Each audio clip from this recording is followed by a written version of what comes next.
Belajar matematika asik dan menyenangkan bersama Primatika. Oke, adik-adik, kita akan melanjutkan lagi untuk persamaan eksponen. Kali ini adalah video yang keempat ya.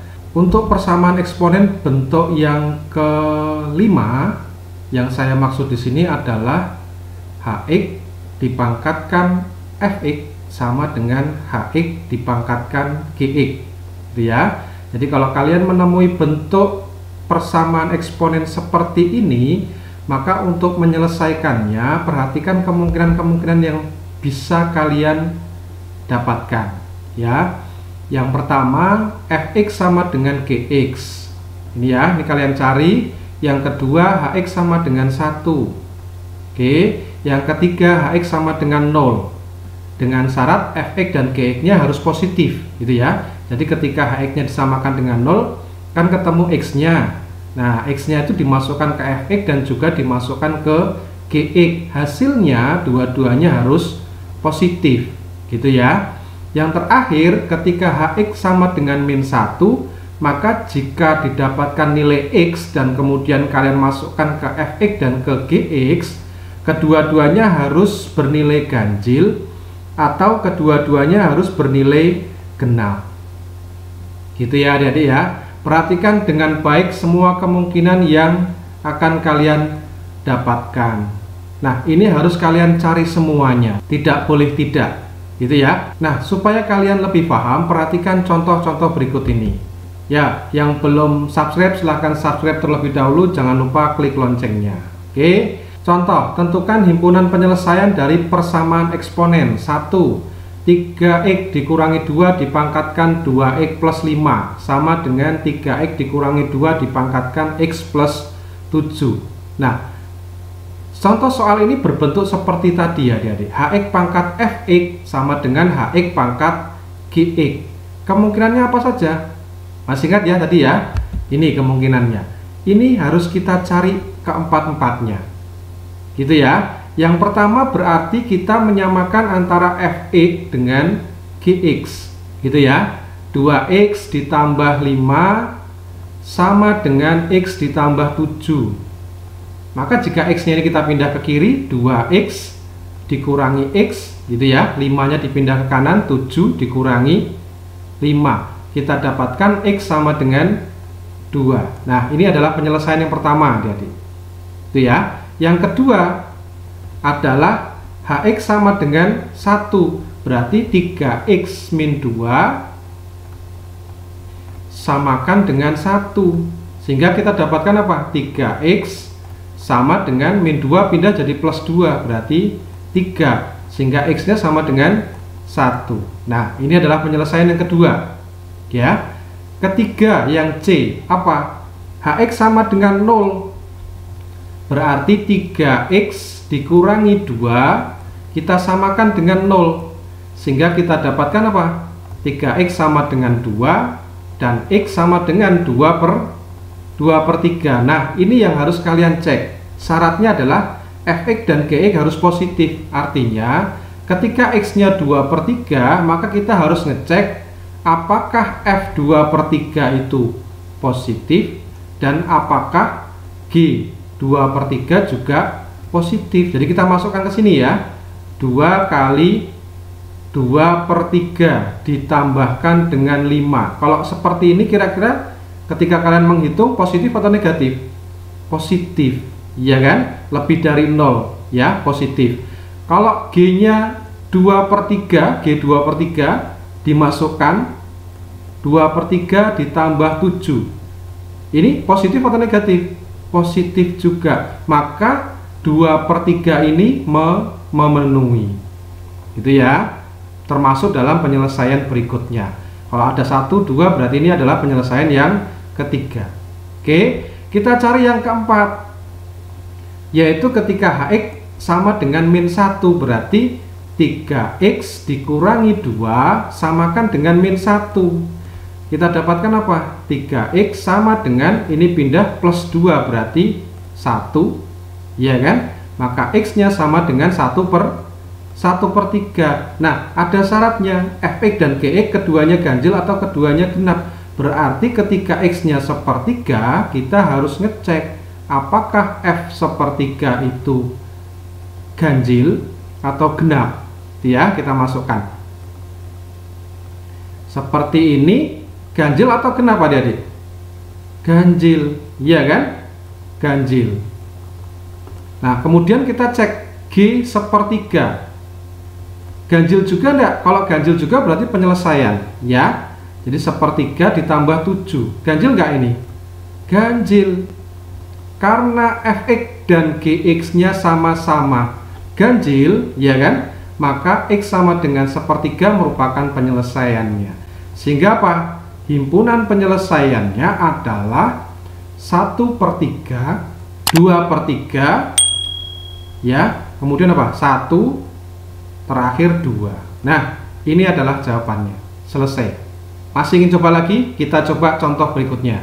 Nah, ini x dikurangi 5 dipangkatkan x kuadrat min 2x ditambah 8 sama dengan x dikurangi 5 dipangkatkan 2x kuadrat min 3x min 4. Ini juga bentuknya hx pangkat fx sama dengan hx pangkat gx. Maka kita harus ngecek keempat-empatnya ini, ya.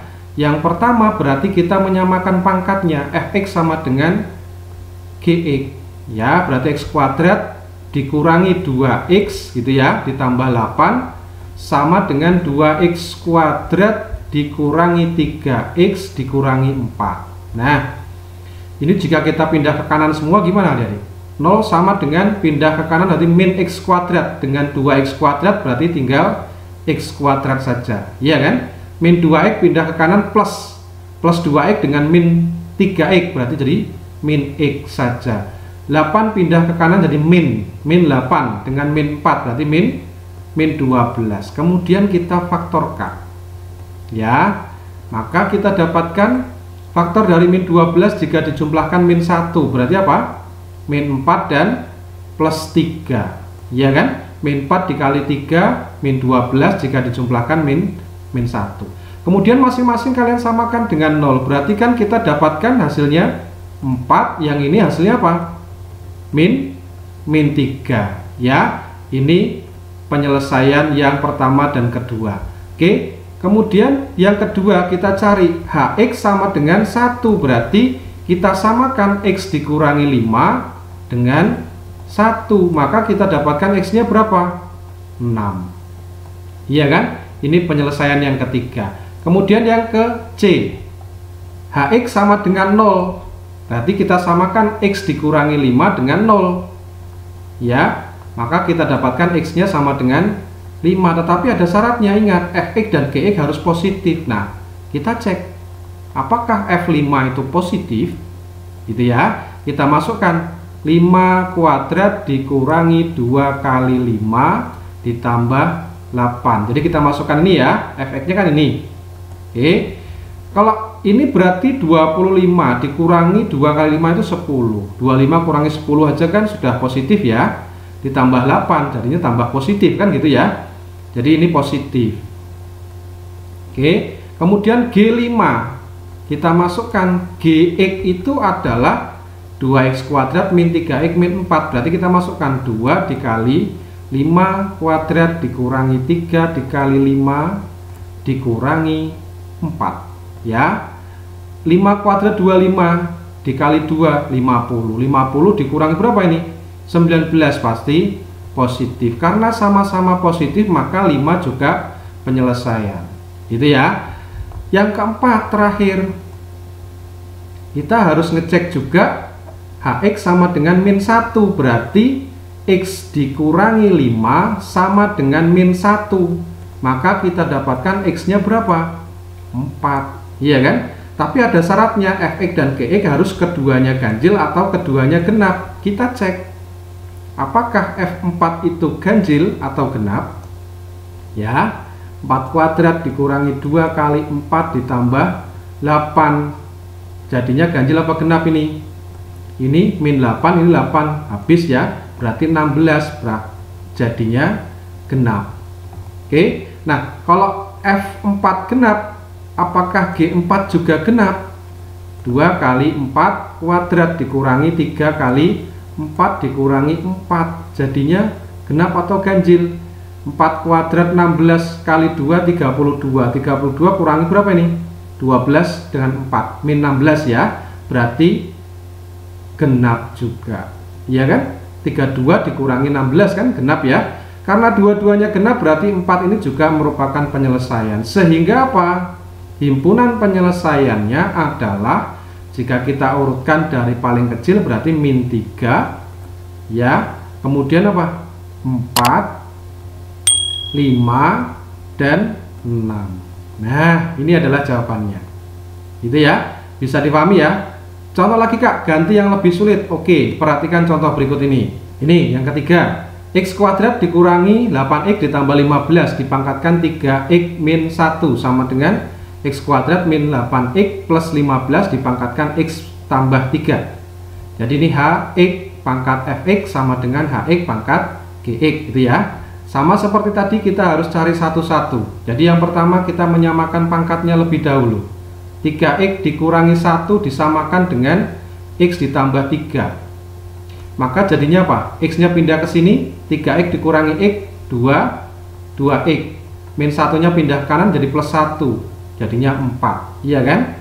Maka x sama dengan 4 dibagi 2, 2. Ini penyelesaian yang pertama ya. Yang kedua, ketika Hx sama dengan 1, berarti kita menyamakan Hx, X kuadrat min 8x ditambah 15 dengan 1 ya. Maka jadinya gimana?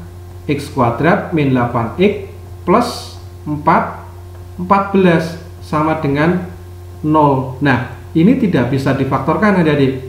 Harusnya kan kita faktorkan ya, tetapi ini tidak bisa difaktorkan. Kita bisa menggunakan rumus kuadrat atau rumus ABC ya. Masih ingat rumus ABC untuk mencari akar persamaan kuadrat?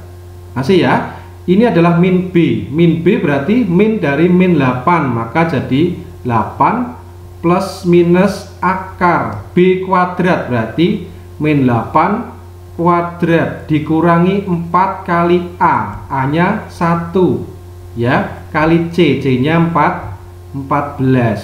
Ini oke, dibagi dengan 2A, berarti 2 kali koefisiennya X kuadrat 1 ya. Jadi A itu koefisien X kuadrat. Nah, kemudian kita hitung dulu. Ini jadinya apa?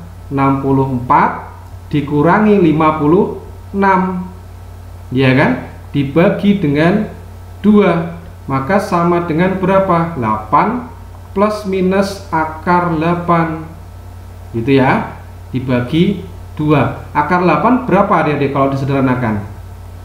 8 itu 4 kali 2, berarti 4 diakar jadi 2, iya kan?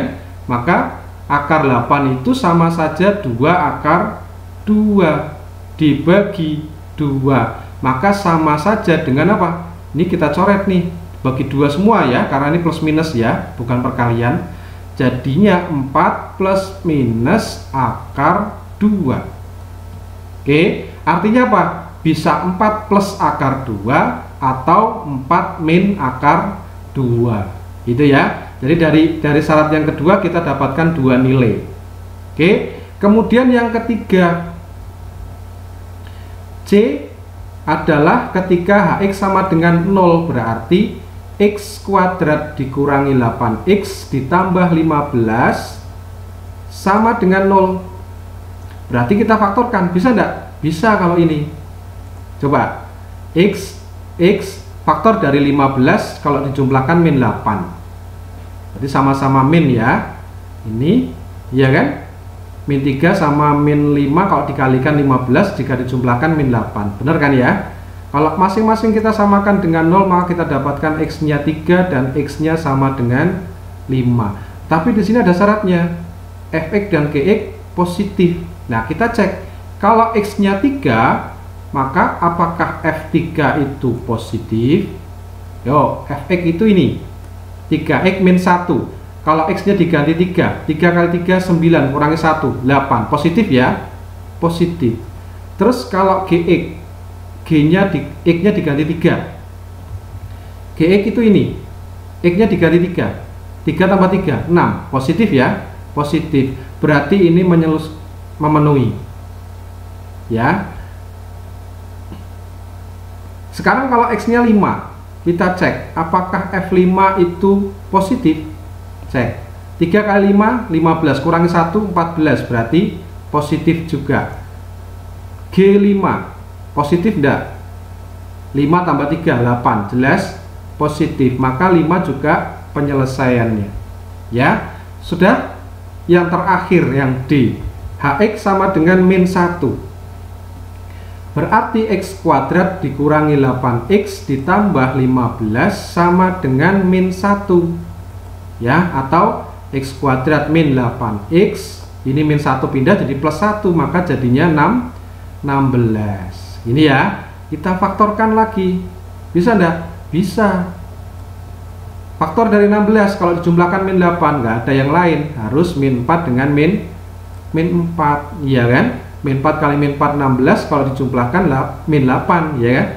Kalau kita samakan dengan 0, kita hanya dapatkan satu nilai, yaitu x sama dengan 4. Ada syaratnya, fx, gx ganjil atau keduanya genap. Kita cek apakah F4 itu ganjil atau genap. F4 berarti apa? 3 kali 4 12 dikurangi 1 11, berarti ganjil, ya, ganjil. Nah, G4 ganjil enggak? 4 ditambah 3 7, ganjil juga ternyata. Nah, karena sama-sama ganjil berarti 4 juga penyelesaian, gitu ya. Maka himpunan penyelesaiannya ada banyak ini adik-adik, ya. Ada berapa ini? 1, ini ada 2, 3, jadinya ya 4, 5, 6, ya. Jadi ada 6. Maka kalau kita urutkan 2, 4 dikurangi akar 2, kemudian 3, 4, 5, baru kemudian 4 plus akar 2. Nah, ini adalah jawabannya. Mudah ya? Oke, demikian adik-adik untuk persamaan eksponen bagian keempat, yaitu bentuk eksponen kelima, gitu ya. Kita akan jumpa lagi di video-video menarik lainnya. Jangan kemana-mana, tetap di channel Primatika. Sampai jumpa lagi. Wassalamualaikum warahmatullahi wabarakatuh.